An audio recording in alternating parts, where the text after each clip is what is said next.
Now let's move along and say hello to our next guest. A legend, a living legend is back. Tito Ortiz is back, and he meets Alberto Del Rio, we believe, later this year for Combate Americas. But let's get some more information from the Huntington Beach bad boy himself, Tito Ortiz. Tito, how are you? Doing good. How are you, Helwani? I'm doing great, man. Thank you very much for doing this. So, okay, let's start before we get to Alberto. Why did you come back? We thought that the Liddell fight was the last one in November. Why did you decide to come back? You know, I thought I was done too. Camp just went so well. You know, after 18 weeks, I just put my body through hell, as I've done through the last 22 years. The fight was over. I still had that itch. I still wanted to compete. I had to call Randy Couture and ask him, Randy, when you were 43 years old, what made you come back and want to compete? He goes, Tito, I really didn't think I was done. I think I had so much more to do. I had that same feeling in my own heart. You know, no more injuries. Life at home is wonderful. My girlfriend Amber is an amazing mother to my kids. My kids are happy. I'm happy. My training camps have been great. I'm sparring with younger guys. It just, when our mind's in a positive environment, I feel like I'm untouchable. Okay, so then you decide to come back and you decide to sign with Combate. Why them? Well, Combate, actually, they've grown such a huge fan base in such a quick amount of time with Campbell working with Central America. Of course, being in a Hispanic market, what would be best if Tito Ortiz's name was part of it. Campbell came to me and George Pragin with Primetime 360, sat us down at a table and gave me an offer I couldn't refuse. I love to fight. You got to understand it. I'm just turned 44. I feel great. Everything's fine. Everything's perfect. I love to compete. And like I said, the deal was perfect. I couldn't complain. Did you talk to Bellator? Did you talk to any other promotions? Yes, I did. I talked to some of them. Actually, George talked to the other promotions right.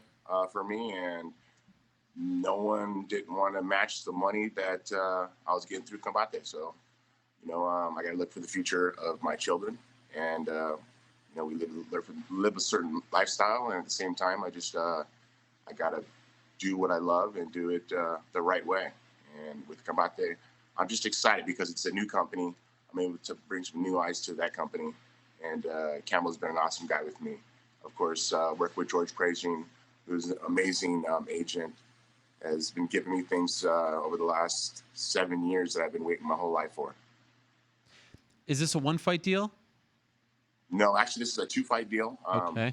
I'll be fighting Alberto Del Rio, which I got to give him a clap just to say, you know what, man, you got some big cojones to call me out, that he wanted to fight me.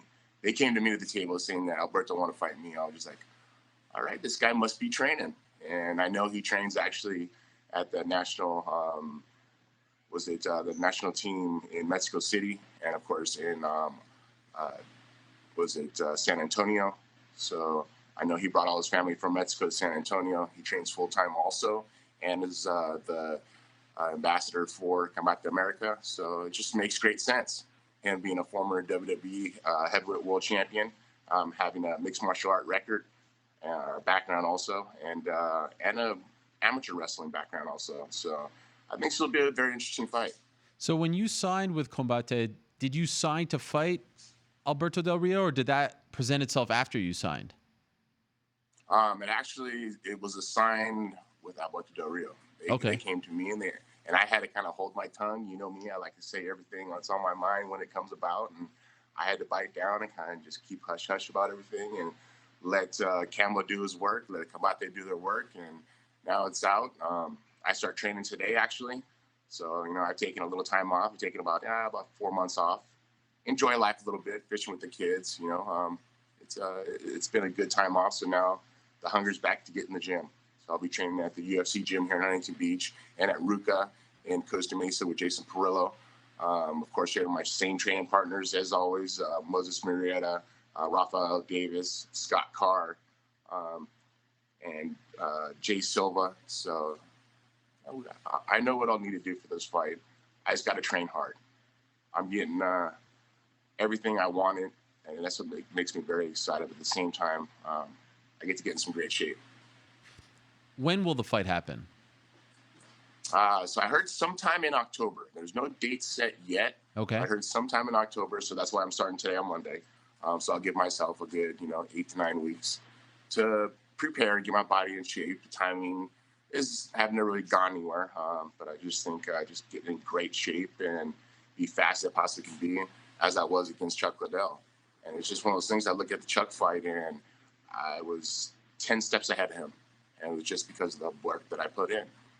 He's the one who called me out at the Hall of Fame with when me and Chuck Liddell were there before the fight. They asked me and Chuck to go face to face off. So they were supporting Chuck, and they were saying, you know what, Chuck has an opportunity. He has a chance. Chuck saying I was a tune-up fight.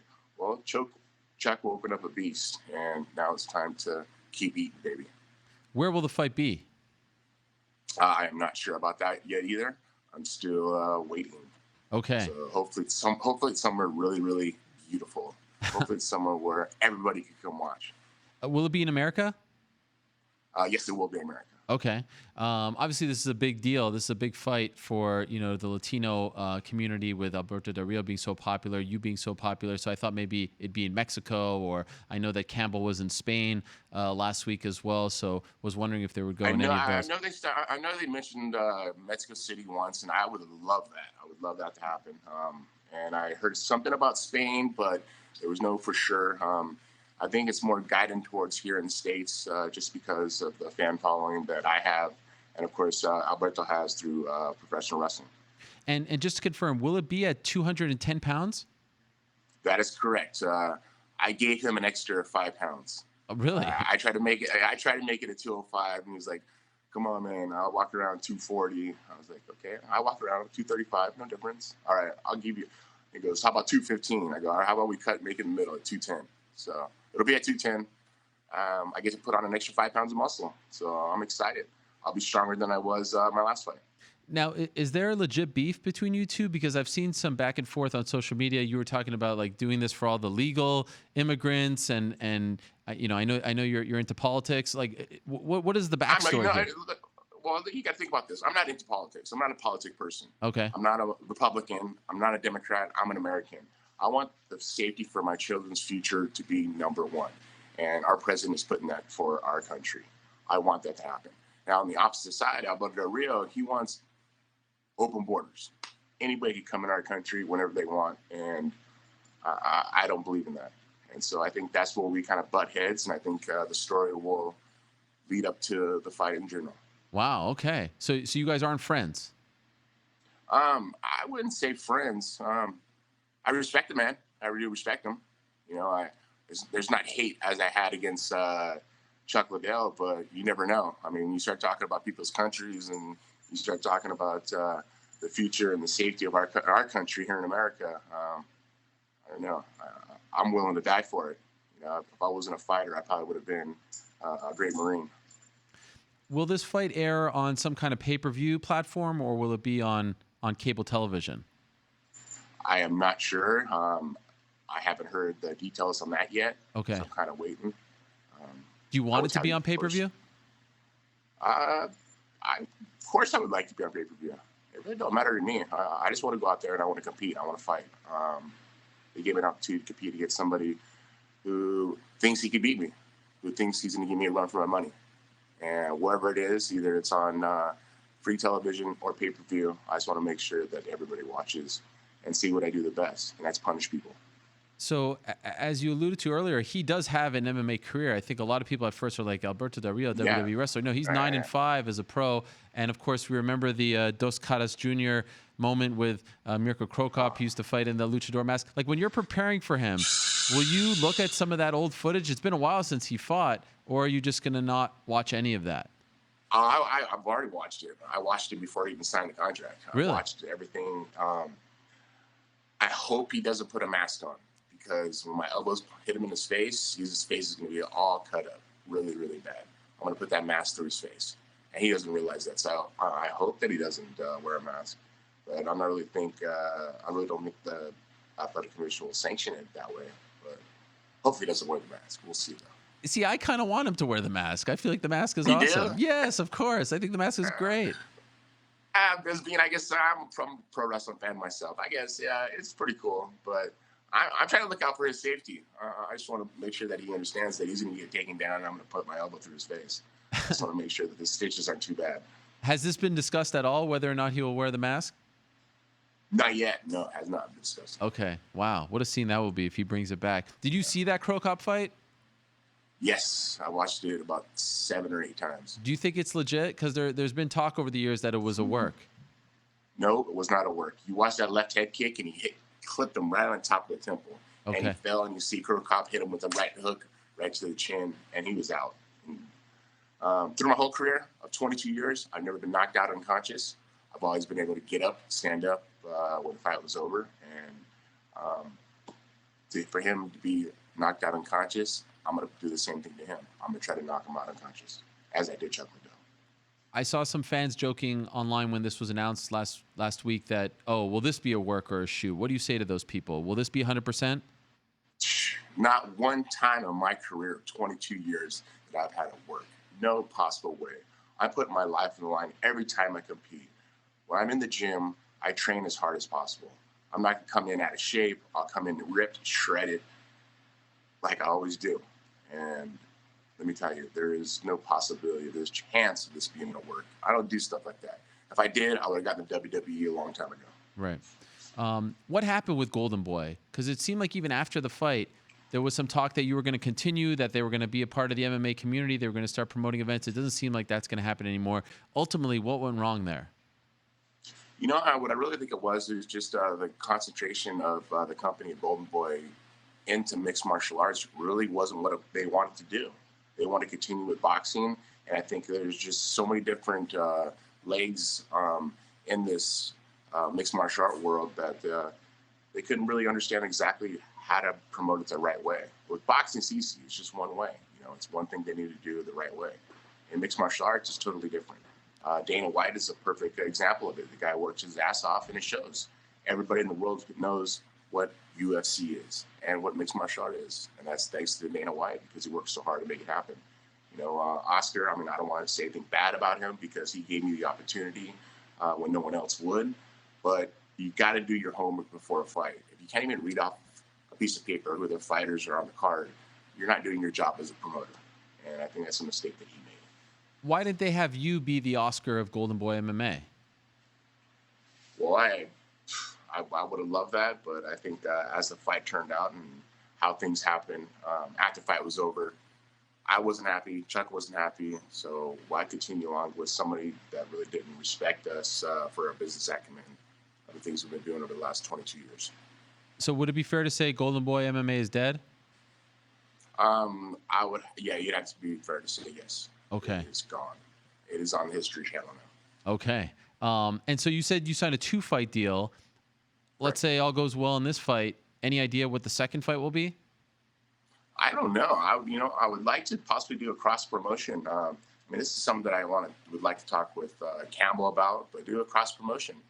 I know Ryan Bader's the champion at heavyweight and light heavyweight. Oh. Let's do a cross promotion. Let's do a rematch. Oh. Let's give that chance back to Bader. I'm willing to give him a chance.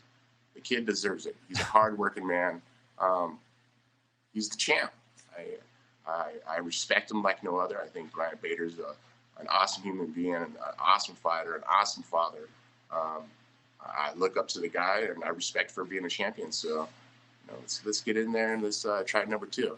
Let's see if I was lucky the first time. Now, let's say 2 fights. Those go well. Are you able to say if those are the last 2, or you're keeping the door open? I don't know. How long did Randy fight till? The reason I say this is because I look up to Randy so much. He fought up to about 48. He was able to continue to compete. If my body's able to do what I've been doing over the last year and a half, 2 years now, 2 years now, I'm happy. I'm fine. If everything continues on the streamline the way it's going, I don't know. How many more? 3, 4, 5? Okay, so the door is wide open. Wide open. I'm not. I want to compete. I watch Uriah Faber fight. He's only 4 years younger than me. Yeah. The kid look amazing. He look awesome. See, it just shows when guys take care of their bodies is really, really important. If you take care of your body and do the right things to prepare, you're not going to get old. You're not going to be the guy sitting on the couch going, "Oh, I wish I could do it." But that's another thing. All the people out, the listeners and people who watch and people who hate on me or love on me or either or, you should believe in yourself and get up and do it. Give it a try. And yes, it does hurt. And yes, it is hard. And yes, you need to be motivated. And you got to have the ability. You got to have the emotions. You got to have the motivation just to do these things each and every day. That's what makes me live. If you're not living, you're not working hard for it, then you're really not living. And I think that's really important, is to go out of the way of pushing yourself past the limits. And I've been doing each and every year that I've competed of 22 years. There's certainly something to be said for that. I mean, I remember you had that 5-fight streak where you lost or had the one draw. Then you had the Bader fight. Then you had the other losing streak. And then all of a sudden, 4 of the last 5 you've won, 2 great performances in your last 2 fights. I mean, if you would have told me around like 4 or 5 years ago that you'd be still fighting now on a winning streak doing this, it's pretty remarkable, I must say. You know, I know we haven't always seen eye to eye, Tito, but I got to give you props on what you've done in this latter portion of your career, because I don't think anyone saw this coming. Thank you. You know, and I like to say, I got to give it to just the factor I met a wonderful woman. Amber Nicole Miller is a great mother to my kids, a great partner with me. She actually has motivated me like no other. It's nice to come home to a sanctuary instead of coming home to walk on eggshells. You know, my ex-girlfriend, I was too busy trying to save my mother. You know, she had a lot of problems, and I couldn't save her. It costed me about $30,000 of going to a therapist. And yes, I went to a therapist. I had to, but I went to a therapist and go, "Stop trying to save your mom. Find someone to save you." And I did, and that's been 6 years now. And I'm happy. Life's great. I'm able to train, do what I love to do. My kids are happy. Life's great, man. I'm very thankful to be on this blessed planet. Last thing for you, Tito. Now in the aftermath of beating your rival, Chuck Liddell, after all those years, does it feel as good as you dreamed it would feel? Like, do you still revel in that victory? Yeah, I do actually. Dana went on of just saying, "Oh, that fight should never happen." And then everybody else, of course, Chuck was old, this and that. But it was like, once again, Chuck called me out. He said I was a tune-up fight. He's gonna fight John Jones. I'm like, man, this guy doesn't realize what he's gonna get into. I think the best feeling was just right after the fight.